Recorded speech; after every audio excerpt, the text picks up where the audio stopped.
getting out of Westminster, which is always a good thing to do. But I'm here to see the Catching Lives project. Rosie Duffield is our new Labour MP for Canterbury. She's talked to me about this, and it is a first-rate service that is open to everyone, turns no one away, depends very much on the goodwill, not just funds, but actually volunteers' time from people in Canterbury, and just provides a service and support that is second to none. And I get around the country a lot. It's part of the job. But this is really something special, and I'm really delighted to be here. Yeah, well, what James and some of the other volunteers and the staff here have been saying is that Canterbury, which we know, is seeing a very rapid rise in rough sleeping homeless people.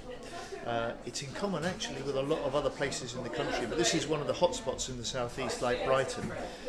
And the big problems are, first of all, there just aren't the low-cost, affordable homes for people to move into when they're ready to get their lives back together with help from this project. So that's the number one priority. And second, many people who find themselves homeless, especially sleeping on the streets, have other sort of quite complex problems.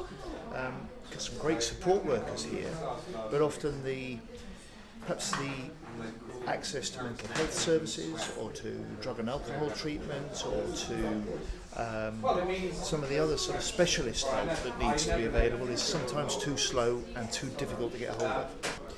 Well, we've seen that there are, across the country, there'll be 120,000 kids without a home this Christmas. For me, that shames us as a decent, well-off country like Britain.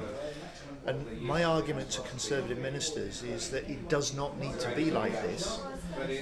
Many of the reasons why the numbers are rapidly rising is directly as a result of the 13 cuts to housing benefit that we've seen over the last 13 years, a refusal to act to give people proper rights when they're private renters, and thirdly, a big cut in government's investment in building new council and low-cost rented homes in this country. And in the end, we can't help the homeless unless we have more homes, and we won't get more homes suitable for homeless families with kids or people sleeping roughly in the streets unless government does much more. They could be doing a great deal more. First of all, they could stop some of the policies that are causing problems and responsible for the rapidly rising numbers. Secondly, they really do need to do much more to see that the support that services like this get, frontline services, dealing with the toughest, most visible edge of the failures in the housing system, those people sleeping on the streets, in the middle of December. And thirdly, they need to recognise that you can't fix the housing crisis unless government plays a bigger part. And one of the first things they did 7 years ago was slash by 60% what government, when I was housing minister, was putting in to help build the new low-cost homes that we need. They need to do that again, because that's part of the long-term solution too. All right.